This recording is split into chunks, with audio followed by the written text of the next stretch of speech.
Hi everyone, how are you? So I hope everyone know me, especially the 4 days challenge I only posted as per Radhika's instruction. It's not mine, right? So somebody reached me 9 o'clock, we are closely shutting down. Otherwise my coach will kill me. That's what I did. I think a lot of you know personal interaction, right? So here, as Vaishali said, we are going to read a book, right? So if you want to read a book, you have to go through all the pages. Instead of that, we are going to reach out to our panelist who is going to give the full book of knowledge. There is a lot of takedown for us, right? I am happy to welcome and to introduce the first panel member. So give a background about him. What is his special, right? He's alumni from IIT Roorkee and IIM Bangalore and Wharton School of Pennsylvania. And what he did is he had stint at Amex Bank and then Instant under Routers and Bennett Coleman, which is a Times Group. And what he did, okay, he is a co-founder and managing partner in Blume Ventures, which is India's prominent early stage venture fund. Right here we have a lot of bankers, you know very well than me what is venture fund, how it start, what are all the challenges there, right? And what they are doing is investment to the tech-led, right, innovations and support. So he did, mainly he contributed for the companies like Unacademy, Grey Orange, Dunagro, and then Healthy Fime, Servify, Small Case, Exotel, and WebEngage. These are all the supports, these are all the company they got support from the Blume Ventures. And I have privilege to introduce Mr. Karthik Reddy, who is a managing partner and co-founder of this Blume Ventures group. Yeah. Thank you. We're all proud to have you, sir. We want to learn a lot from you. All right, ladies and gentlemen, it is my pleasure and to introduce Mr. Sanjay Chalke. He is the India Head Sogetti, Capgemini group of company. He has a 25+ year of experience in business development and taking the strategic initiatives to improve the business performance. My hand is really heavy because of so many of his things. But he is a global business and technology leader, having managed global teams and have worked and led cross-cultural teams. He has been instrumental in leading business transformation initiatives for global marquee customers and helped them for the transformation journey. Well, Sanjay has completed his master's from University of Mumbai and in Masters of Business Administration. And he has also completed his executive education in general management and leadership from Northwestern University, Kellogg School of Management. He is a marathon runner and a sports enthusiast. So I welcome you, sir, for this panel discussion. Thank you so much. The panel discussion, I think the topic we have identified as essential CXO skills in the evolving business landscape. So just the first session, just to give you a brief, what we discussed was that India is looking for a big growth. There is a big growth story happening. We are right now at somewhere around $3.4, $3.8 trillion. And they said there was a news about 4 trillion, then it didn't get confirmed. But then there is a lot of stories happening about the growth, and which means the growth is led by leaders, and for the expanded growth we need purpose-driven leaders as well. And we have a room full of people who have come. How many from out of Bombay? Pune? Bangalore? Chennai? Mumbai? Super. So we have people. Delhi? Okay, awesome. Hyderabad? Okay. Abhi, rest of the country? Good. Thank you. So we have Outside the country? Wow. One I know is from Dubai. Where are you from? Uttam. Hi, Singapore. Okay. And Pawan is from San Francisco. Yes, so we have 3 people. So we have a room full of people who are really looking to be the leaders in the next growth. At the stage where we are right now, they say that are leaders born or are they made? So Vince Lombardi said that they are just made like anything else through hard work. So, but we do see people like Dhoni who come across as natural leaders. So sometimes you wonder, is that leadership, you build the leadership muscle that it becomes natural after some time, or you're naturally the way you are. But as a mid-career professional who aspires to be that leader is typically at the cusp of a pyramid. So they are at the level where as a junior you probably performed the job. At a senior level you are at the realm of strategy, vision, etc. And at the mid-level you take that vision to get the job done, and you keep getting in that space where it's the most tough part. From this tough part, they no longer just are responsible for the job, but they are responsible for the people who are at the job. And here is where the leadership journey as well as the tussle begins. The pyramid starts becoming narrower, and as we say, we are CXO, but we need an X factor to break that ceiling. And in the age where we have constant business environment changing, there is new technology coming in, dynamism happening, and with the globalization and advent of cutting edge technologies, the world is changing. So we wanted to understand from both of you, from definitely you who are dealing with the new world, you dealing with the old world and the new world, how can we break this ceiling and take the next journey to be that CXO, to be that leader in the growth story that India is sharing. So maybe I will ask one of you the first question as to how do you see, so Sanjay, I'll start with Sanjay, how do you see the role of a CXO evolving in response to this rapid changes in the business landscape? So first of all, I think thank you, Radhika, for inviting us, and thank you all of you. Good morning. See, look, I think the leadership dimensions or the skills which we call has actually not changed, right? A lot of these skills dimensions are still the same. Of course, what has changed is the response time to some of those, or with being digital, with the way things have changed after COVID, etc. So I think what you see is, so I think for me, when it comes to CXOs, I know we have a lot of other questions, so I'll reserve a few others, but 2 skills basically comes to my mind if you are a CXO of a changing world. First, today's CXO needs to be a very performance driver. Now, performance was there before also, so it's not that I'm speaking anything new. But today, you need that leader or that CXO to be tenacious, okay? Because the outside world is changing so fast. You cannot hold on to your thoughts. So you need somebody who is obsessive, basically. You need to be as a leader, as a CXO who is restless too. I think all of these 3 things are very important to make you a performance driven. Now I know it might sound a little extreme sometimes to be obsessive, to be restless, but that's what it is. Huh? There is no simple games as far as being a leader is concerned. Second, you need to be an aligned entrepreneur. And why I'm saying now, we have always heard being entrepreneur, by the way.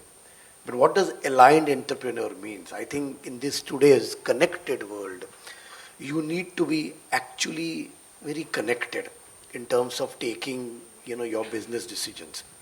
You as an entrepreneur need to be very courageous, because today there was a time, when I think all of us 20 years back, for anything the product your options were 2 or 3, basically, or even actually even 2, what you know. Today there are multiple, and it is not only there are multiple channels for the product too. There are online, there are something which you get into retail, something which is absolutely even, in a hybrid model, etc. So I think as an entrepreneur today, you need to be really very bold. Okay, as I said, very, very, very, very courageous. So I think the goalposts have changed to do any business today. And I think from that perspective, it is very important for a CXO, again, just to summarize, is to be a very, very high performance driver in whatever he's doing. And second, as an entrepreneur, with somebody who is very enlightened, very, very heightened attention of what is happening. And that's where I said you should be bold, courageous, and importantly, very, very connected, because a lot of your businesses today are very interconnected. They're not just standalone. And I think we were discussing in the lounge, how fintechs today are working, or how even sectors like agriculture have changed. How the overall supply chain is completely different than how we were doing before. So it's very, very interconnected, and that's the reason I would suggest today's aligned entrepreneur should be very connected to the world. Awesome. Thank you so much. Karthik, would you like to add something? No, I couldn't agree more. I think great points. I take one step back. Again, thanks again, Radhika, for the privilege of speaking to so many aspiring leaders. Not the typical crowd I address, so thank you for the opportunity. I think I end up interviewing for CXO positions for my portfolio companies as well. And they generally ask me to interview, and I actually have no idea of the subject matter, right? So if I'm interviewing a CTO, I don't know how he's going to perform or she's going to perform in that role. So usually I index on 2-3 things. One is just trying to understand, what their backstories are. Why are they even choosing to reach this point where they're interviewing for this role, right? And then force them. By the end of the conversation, I'm trying to see, are they thinking much like the investor is thinking? Which is, are they marrying, this next 4-5 years of their life at the minimum, very passionately towards what this company is trying to build, right?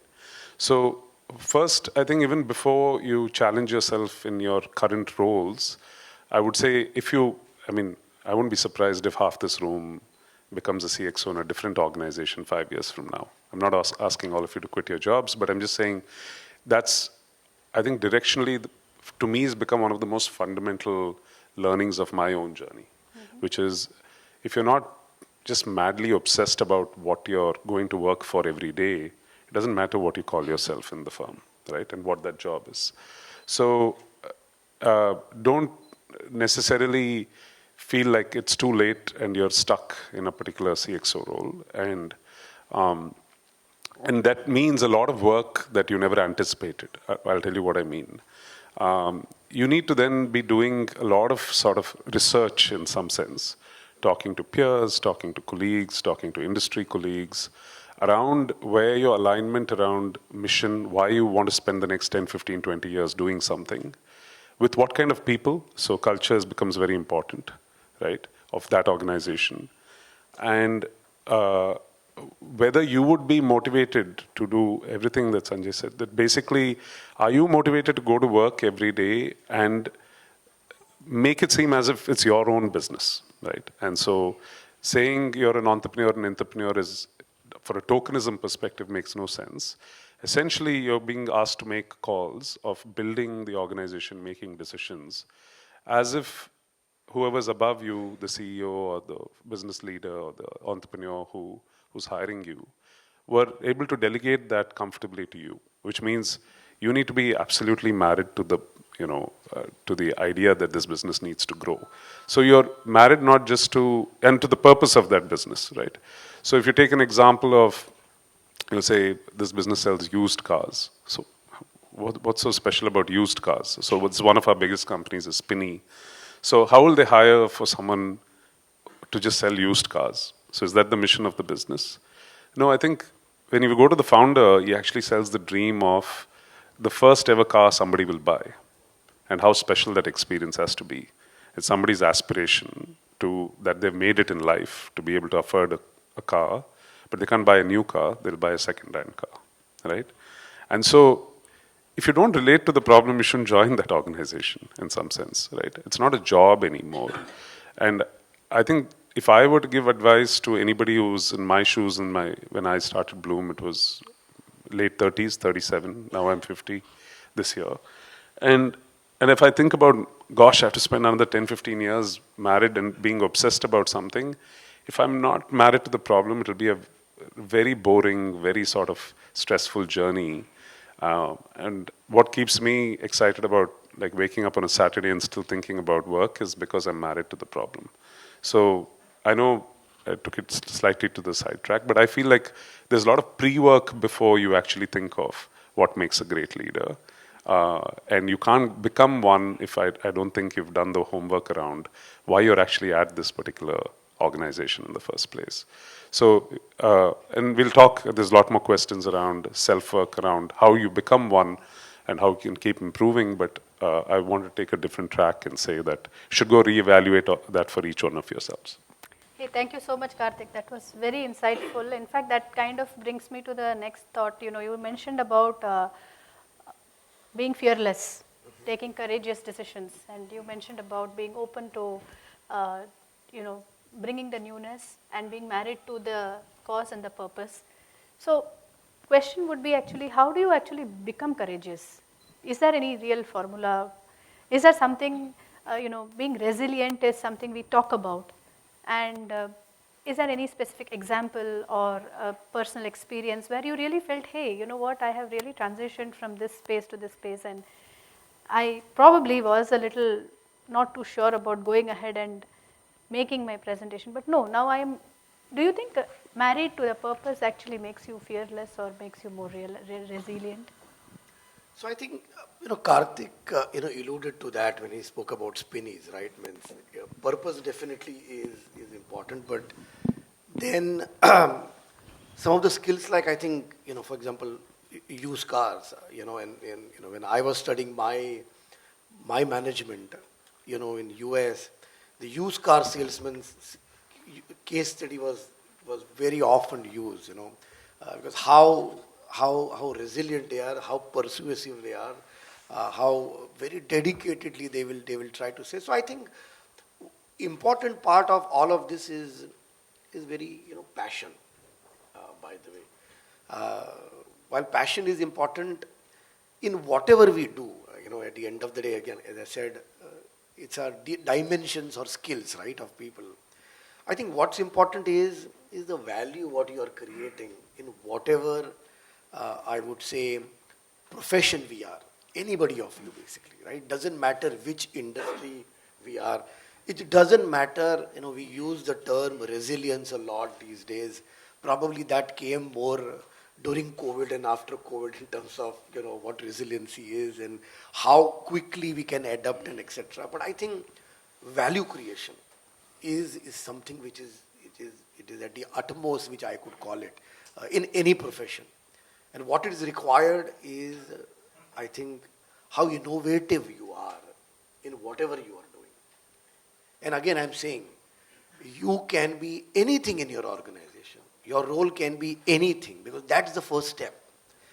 We spoke about Mahendra Singh Dhoni and we said he's a natural leader, but I think we have to, as Karthik said, many years on that railway platform of Kharagpur, which he has spent, of understanding of how the restless nights he has seen in Ranchi, and a lot of those things goes beyond, and how innovative he was in leading to those situations and then leading that India. So I think it's very important to create that value as a part of that. I think as an important skill of a leader.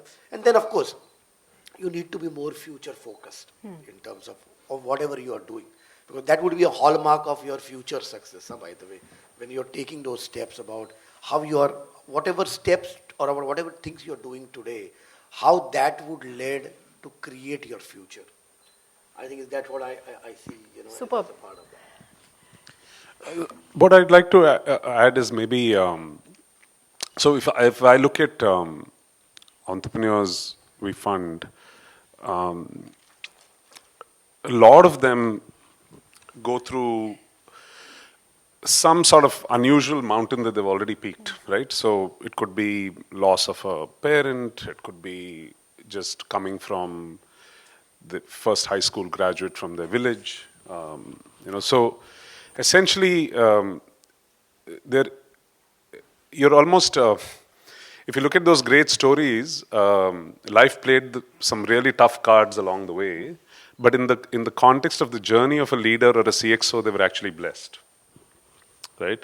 So because they've seen such difficult paths, that they're forced to be very adaptable. They know how to make decisions in difficult circumstances, and that trains their mind better when they actually confront. It almost feels trivial. I've seen this before. And if you look at the role of a CXO, I keep telling a lot of my peers this in my firm. I said, you are where you are because you get paid to make decisions, right? So, of course, there are other aspects of leadership, but one of the most fundamental thing is the buck stops with you as the paradigm goes, and you get paid to make the actual end decision. And if you're not equipped to make those decisions and you're always scared to make them, I don't think you can ever make a great leader. So if I would say grew up relatively privileged and I didn't have that much of a challenge, I think you almost, in my case, I would say I'm a little proud to say that I kind of pushed boundaries, like in the sense that, and that's what I would encourage all of you to do, get out of comfort zones, because comfort zones will never make you a great leader, is my take. You won't be able to make decisions under adversity, neither will you actually grow past understanding all the sort of nuances of the people who report to you, who you hire, etc. They're all different personalities. They're not all made like you. And so to be able to empathize with them and make decisions on their behalf, groom them, etc., is non-trivial, unless you've put yourself in all of their situations, which is very difficult, right? But if you have not simulated yourself in real life about getting out of comfort zones, I don't think you'll ever evolve, is my take. For me, it might have been something as simple as, I had like 2 safe colleges to go to in Chennai, where I grew up, or to Manipal. But the fact that I got like a merit thing in Roorkee, and I'd never crossed the Vindhyas in my life till I was 17, meant that that was my test. Like I needed to get out and expose myself. Same thing led me to my second MBA. I needed to get out to the US and experience it. So people say, why did you spend that time? Did it pay back? I think it paid back. It paid back in spades after a while. So you're making difficult decisions which are not conventional. So, it's very few people would have made that call if they had those options in the South. Very few people would have decided to go to the US if they already had a steady career here. I was working in American Express Bank out here, so I didn't need to go. But I had to push myself. And I think each one of those additional pushes has helped me evolve from the comfort of being, well taken care of, carpooled for better part of my life in Chennai. So I can't complain. This was the 80s. So we're very well to do in that sense, right? So how do you push yourself, I think becomes very important. And that's my advice to everyone here. If you want to stay in your comfort zone and you think that step function, promotion, leadership, which was practiced in the 80s, 90s is still around, I think it's dead. I think it's a worthless sort of tool. You made a very, very relevant point, Karthik. I think taking those, pushing yourself to taking a leap story, and where you really will not have the surety of the outcome, but yet pushing yourself into an uncertainty and taking decisions trains you to the leadership roles. I think, does it really start only when you reach that position, or can people at the mid-level management do it by themselves? Because many things from the outside, it feels like, Sanjay, you can say you're a leader you lead a team of 11,000 plus employees. It's not like the position came to you and so you became that way. I would say you were that way, that's why the position came to you. And that's something I often quote, that the role of a leader or the CXO or something comes by invitation and not by application. So how would you like to address our friends out here to take that leap story forward, in the sense that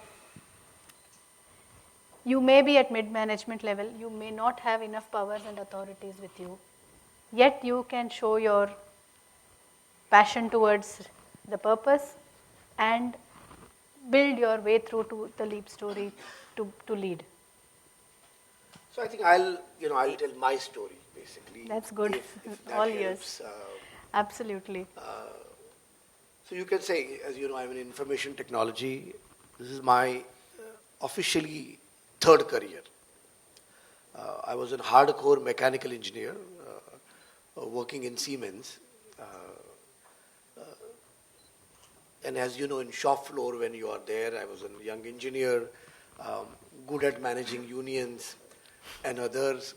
And typically what happens in manufacturing organization, if somebody is good at unions and others, managing, of course, people, what it at the end of the day means is managing people. So you have to be a good, that time the term was not there, in actually the new term is talent magnet, that you understand people, transparency, empathy and all those. So only because I was good at managing the assembly line, see, because you have to understand in manufacturing, in an assembly line, if the loader, if it doesn't picks up what's at the end of the assembly line, the entire assembly line is halted, basically. So you as a supervisor that time have to be good enough to tell him, boss, you're done, can this move?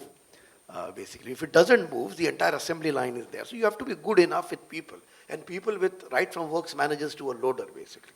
So of course, I was asked to, being good with unions and being good with people has actually transferred into human resources. Okay, managing that time, of course, the unions, and one of the union president was that time the union minister in Maharashtra, by the way. So you can understand the clout which some of these people were basically exercising. So basically I worked there. Again, this is what the change comes, basically. And when the change comes, you have to do something unconventional. And I did not go with any plan, by the way, right? I would have probably thought of retiring as a works manager as a part of that. And that's how I basically started working as a very young, I would say, an HR executive then. If people from Mumbai are here, there was only one building in Kharghar that time, Siemens, right? There was no other other buildings, landmark building, right? Today, if you go to Kharghar, you will see a lot of buildings. There was only one building which we worked that time. While working on, on human resources, especially managing unions, of course, all that issue was resolved, or otherwise I actually get an opportunity to work on human resources IT, basically, and that's what we started.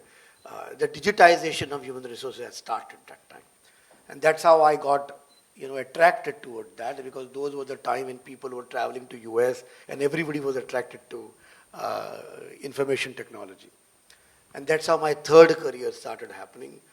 In no time I was in US, by the way, managing a hospital in Detroit and managing their entire change, a digitization, right from OPD to, you could say, supply chain of their, right from pharmacy to any other. Of course, now you can say we do that even for Johnson & Johnson and many others. And that's how my third career came. And of course, I spent 9 years in US. Now, what I wanted to say is through that, is of course you can plan, but you can also grow without planning is what I'm saying. Because, life can give you many opportunities. And what is Karthik says, comfort zone is your biggest enemy, basically. And that's how I think my journey basically happened, from a shop floor to today back at a corporate office of Capgemini, without really planning for it 25 years back, if you really ask me. Correct? So the idea is that you, of course, need to be patient, because it's not that you're going to get promoted every 2 years. Huh?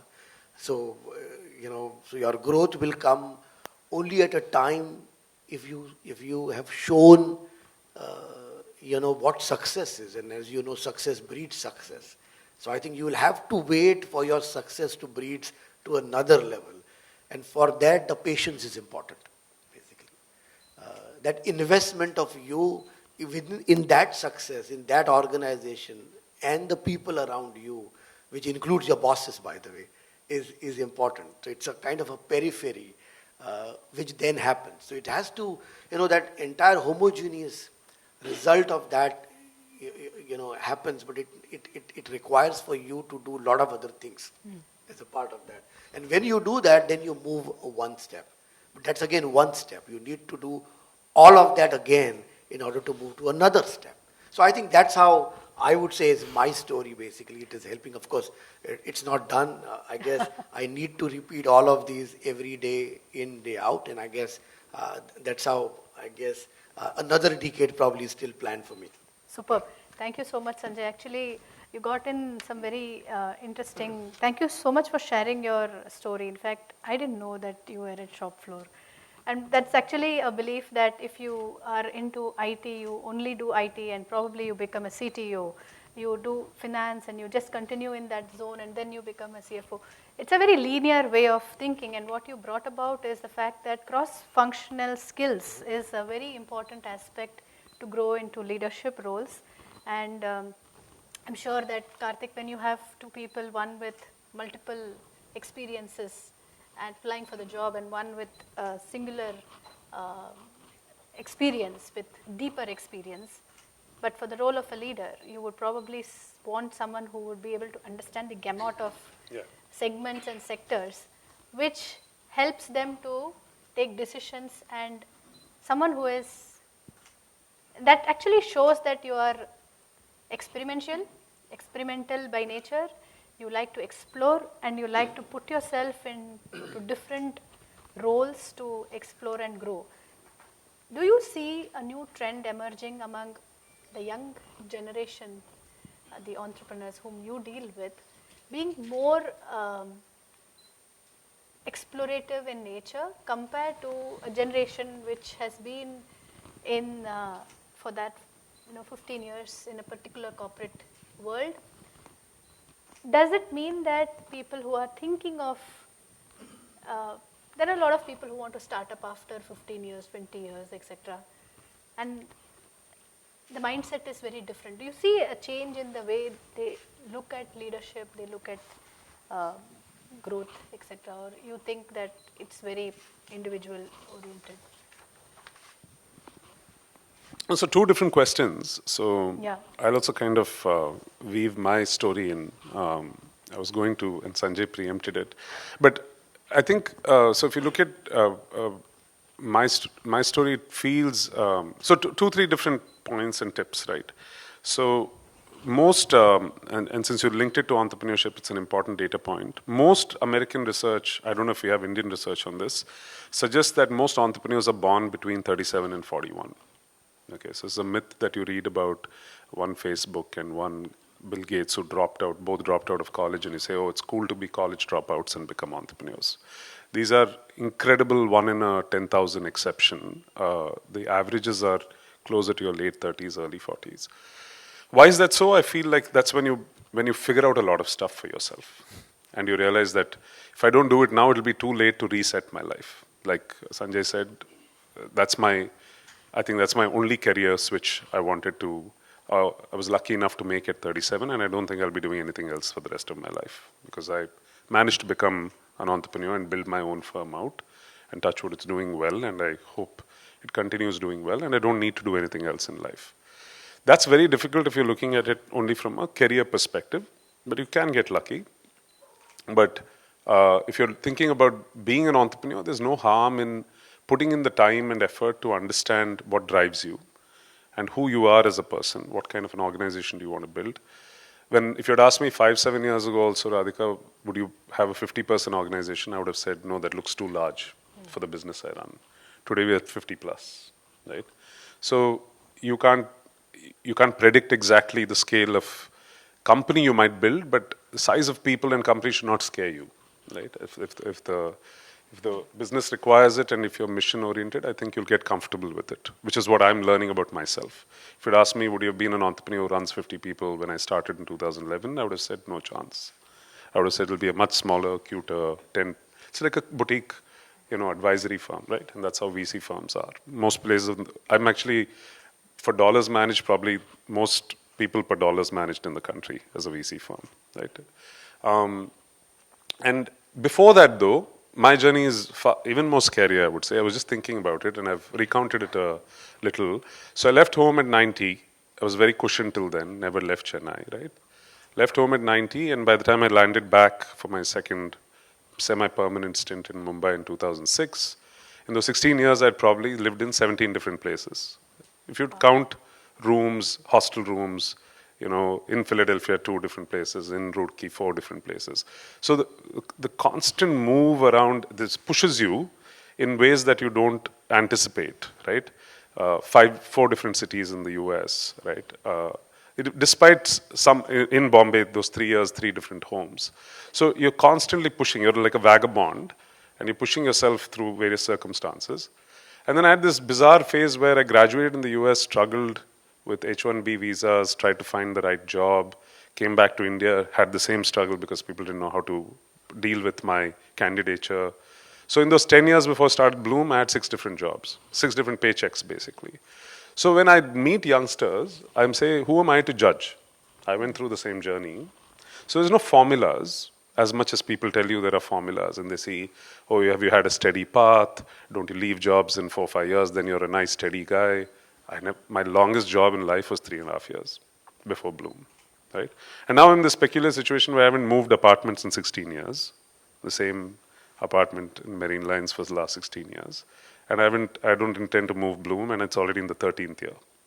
So why is that story? Because I think it informed me on who I am, right? So the biggest takeaway from life for me, at least professionally, has been you learn a lot about yourself with every experience. And you got to be honest about who you are and what gives you that comfort in where you want to be post your mid-30s. Otherwise, you'll be miserable, I think, maturing into your 50s. That's my hard take. I look at a lot of my classmates, and some of them, I think, are retired in a good way. Some of them are retired I don't think, in a good way.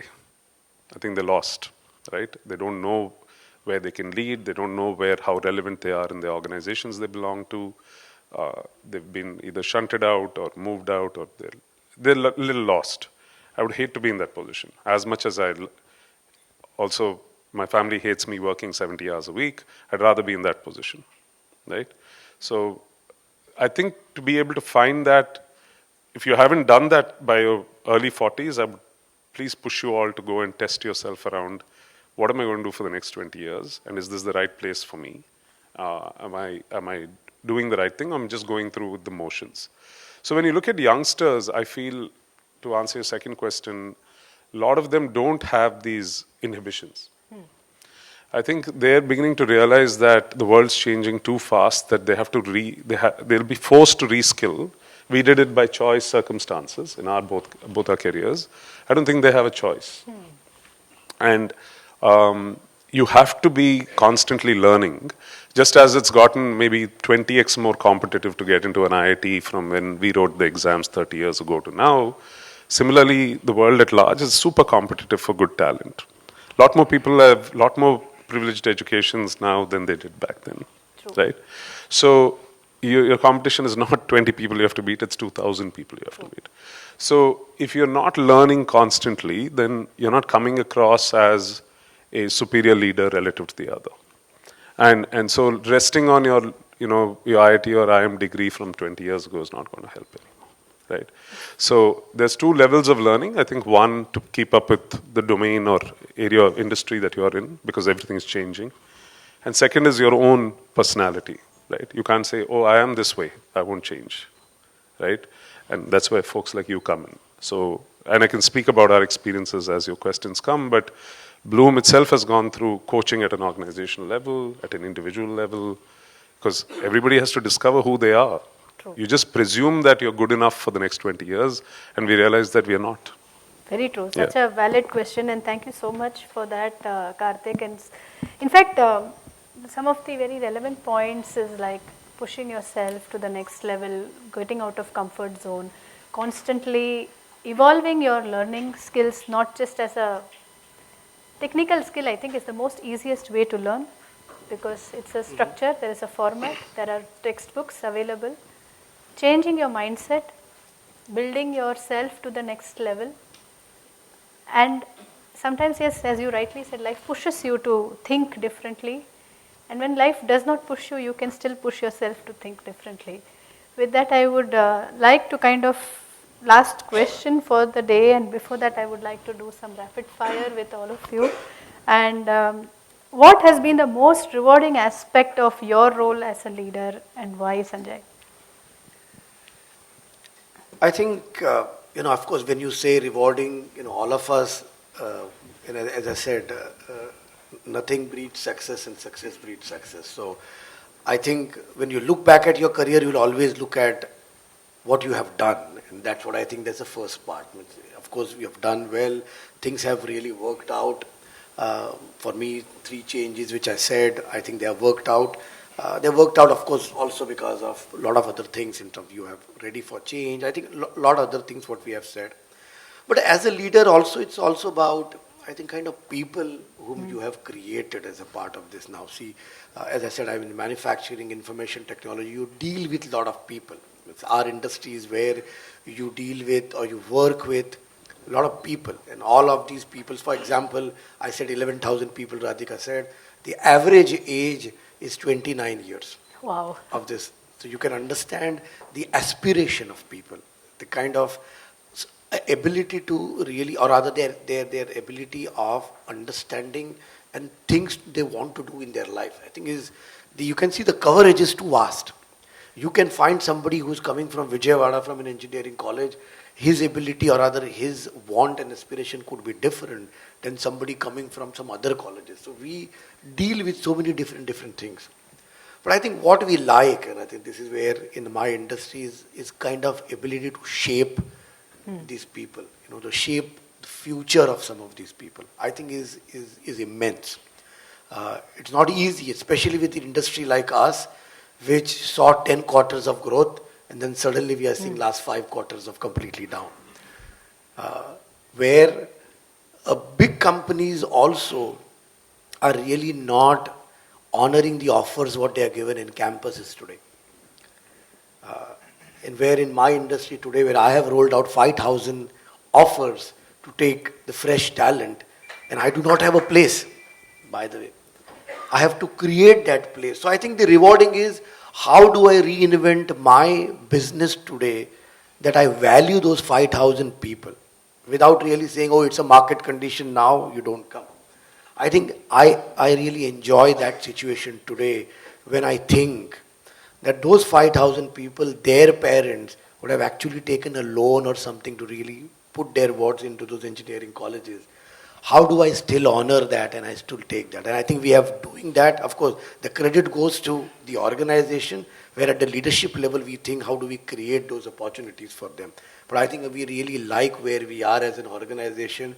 And I sit on the India Country Board of Capgemini. I think I'm very proud in today's situation that I am not one of these organizations which is not doing that. We are going to really honor what we have done. So I think that's most rewarding, and that's more current thing which is going on, which I said. And the second, of course, as a leader, you like when you create more leaders than more followers, by the way. I think I like today in my job that when I moved on to another role, I do not have a problem that there are leaders or not who can take over. I think I'm proud of myself as well as proud of the overall journey of, of what we have, the leaders with me.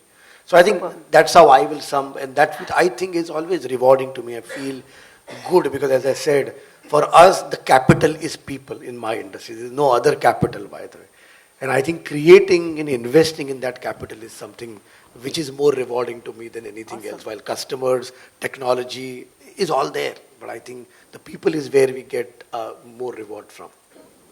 So for me, it's simply impact. I think the ability to shape entrepreneurs, their dreams, is what the job gives me by nature of what you do in venture capital. And on the leadership side, I think the ability to impact by giving advice from all your experience, right? And so you make, like Sanjay repeatedly said, I think you make better leaders. There's a thrill in getting those thank yous, basically.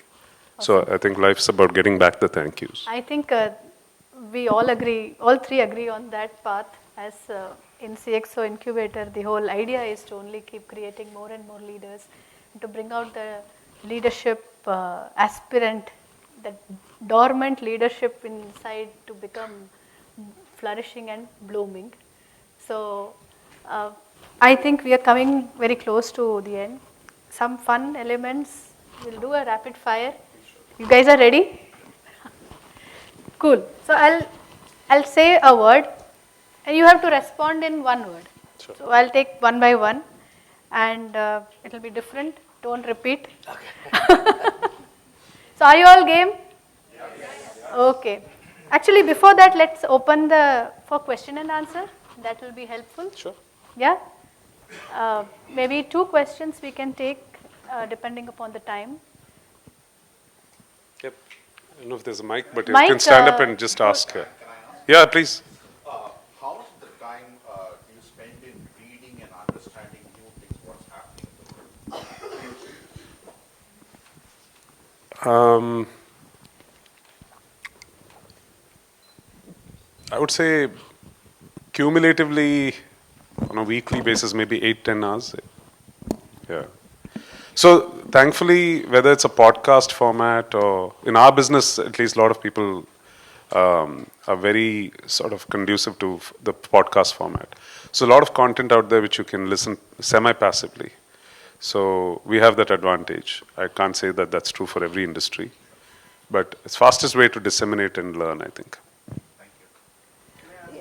Yeah.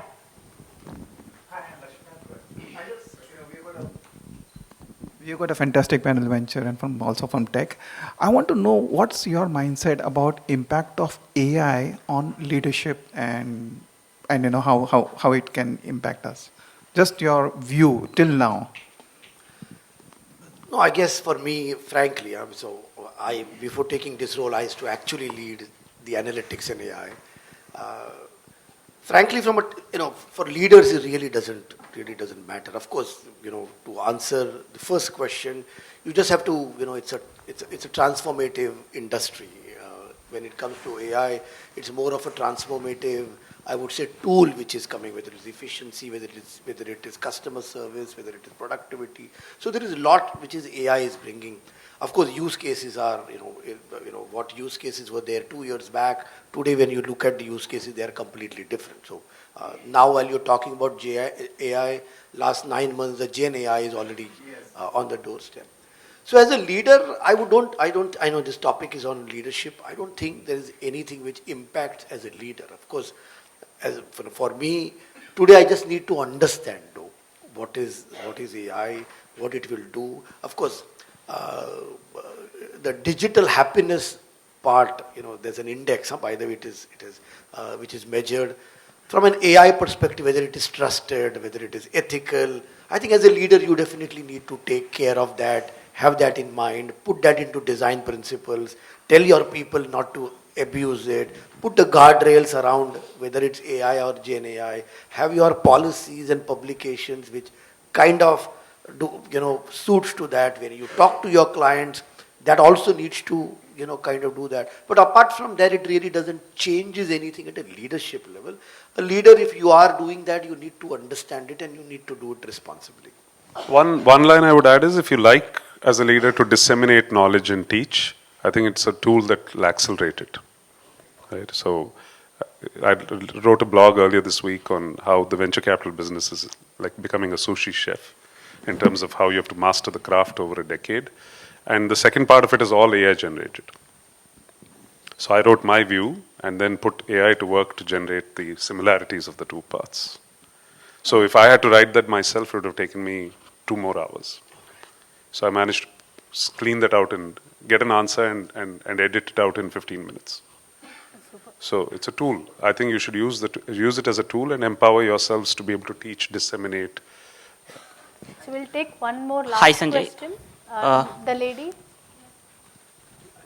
Yeah. Okay, let's go with that, yeah. And then one more, last. The lady gets the last. Hi, Sanjay. I'm a civil engineer. I come from Vijayawada. And we work closely with Siemens as well. I work with Bentley Systems. So what is the X factor which people need to take up as a CXO to manage the time scales with the project life cycle?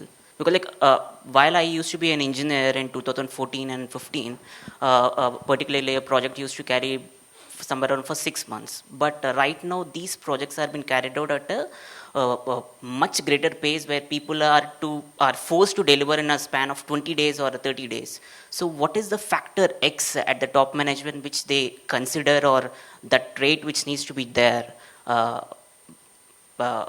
to manage those risks? I think it can be a different solution for a different industry, by the way. Now, of course, we all know why these timelines are basically crunched. Of course, it started with the Six Sigmas of the world. And then, of course, with the advent of now Industry 4.0, you have intelligent industry, you have AIs. So I think the timeline will crunch, and it will crunch as the industry or as the technology basically advances. So I don't see there is anything else you can do about it. I think the X factor can be, there's no X factor, I would say. And as a leader, I think you just need to be realistic, transparent in terms of what, and when I say transparent is, if you are working for a client, then you need to really tell them, if you're saying if it can be done in 2 months' time or 1 month's time, are you going to get an MVP, or you're getting a full-fledged project or a full-fledged product, what it is. So you have to be transparent. But otherwise, I think, you have to go with the flow. There's nothing, I don't have a ready-made answer, frankly. The one thing that didn't get covered in our chat, and I think the lesson that I would add is, I don't think you can switch on a button and it's not a tool that you can activate. But if you had done a great job of empowering everybody beneath you, automatically that speed, I think, picks up 2-3x, right? Which is what we see failing in most hierarchies. There is you've not empowered, you've not allowed them to make mistakes, you've not allowed them to iterate.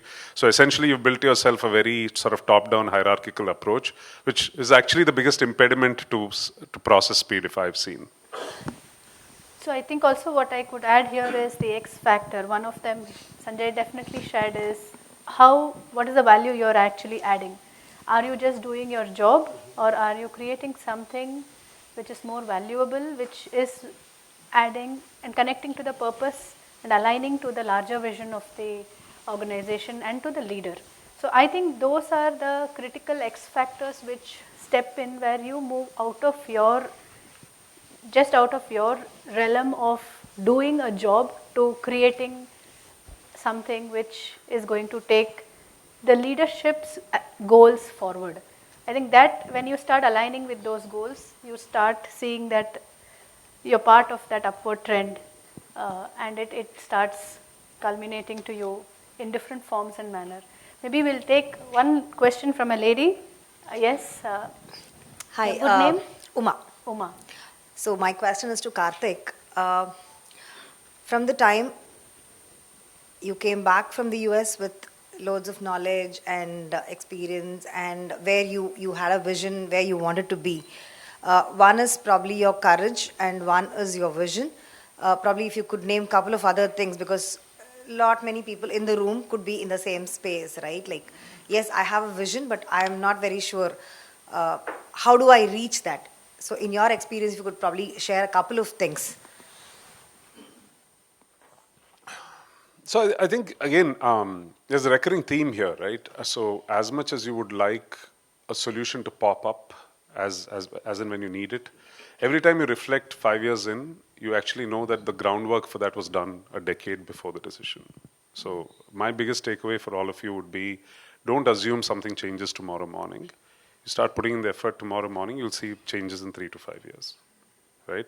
So I essentially got lucky by having this collection of alumni bases and networks, which is important in my business, right? That's the value I bring to my entrepreneurs, and that's the value I needed to bring me capital as well. So people, I'm a newbie, why should they give me crores of money, right, to manage? And it's only because you've built a reputation and trust around yourself, and that was my raw material. Without that, I couldn't get started. The second takeaway, even, I love Sanjay, by the way. Sanjay, my co-founder, is his dad actually built Canbay. Oh, okay. Dilip Nath. Yeah. Oh, Nath. Yes. So your namesake Sanjay Nath is actually the origin of the Capgemini story, right? So Sanjay is also well connected, well known, but he was in the US. Very complementary skills. But I knew I couldn't do it alone. right? So there was an acknowledgement that you know your skills, you know your capabilities. You can't build a 10, 20-year organization as getting on a new journey without the right people around you. So, and again, if you have left enough bit of a paper trail in your life, great people will want to work with you. So if I look at my top 10 leadership team, 4 of us are from the same division at Times Group, which was hopefully, all of our last jobs in life. I hope none of these people will ever leave Blume, right? And so if you've done that work in the past, it pays off, is my take. You can't suddenly say, oh, now I'm ready, let me go and figure these elements out. So that's my sort of philosophical take on this. Super. Thank you. Thank you. Thank you so much. Some fun element. Let's do the rapid fire. Okay, we'll start with Sanjay. Your hobby? Running. Your favorite food? I have to say Japanese, yeah, sushi. yeah. Your favorite travel destination? Goa. Who is the leader you admire the most? I think I'm beginning to learn that all the books are great, but I'm admiring the guys like a Spinney co-founder, etc. Because I've seen those journeys firsthand. Those are all through books. Yeah, you see the struggle. These are more fun. I'll put Spinney up there, number 1. Your mentor? Anil Natkarni, he was a Siemens board member, no more there, but. Okay. What's your favorite book? Um, Or author, let me say. What's influenced me the most in the last decade would be Reed Hastings, Netflix's No Rules Rules.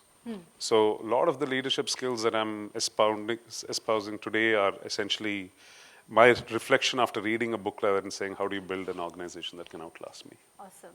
And last question to both of you, I'll come.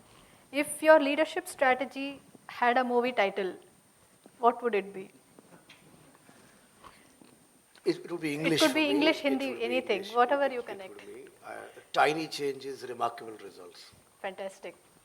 So I actually did this exercise because one of our companies is like a Netflix of dialects. Okay. So as a fun exercise, when they called us for a shoot in Haryana, they made these as memorabilia, and mine said the map reader. Oh, so map reader. Yeah. Fantastic. And thank you so much, Karthik and Sanjay, for this awesome. Thank you for having us. Thanks for having us. Thank you. And I would just like to request Shreya to just share some. Am I audible? Okay. So I think aspiring runner I am, and a fellow sushi lover. So nice to meet you both. In a time, where being madly obsessed and being restless have a negative connotation, thank you for actually nudging me to think about it with a positive spin. I had so many gooseflesh moments. And as you were talking about expanding and stepping out of your comfort zone, which I noticed both of you sort of touched upon, I was reliving moments in my life when I was pushed out of my comfort zone, or actually life threw me out of my comfort zone. So thank you for these aha moments, and it has led to a new line of questioning, I'm sure for a lot of us in the room. And on behalf of the CXO community, I'd love to thank you both, Sanjay and Karthik, and we'd love to express our gratitude and appreciation with these tokens. Hardik.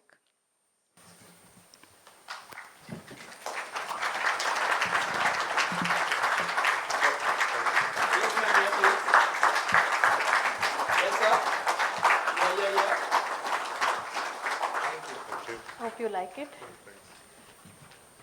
And that's for Sanjay.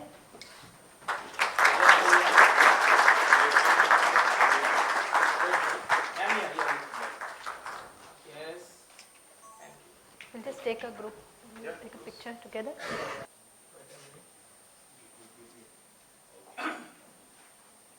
Yes, ma'am.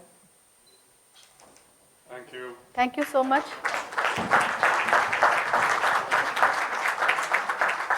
Thank you. Thank you so much. Thanks for having Thank you so much.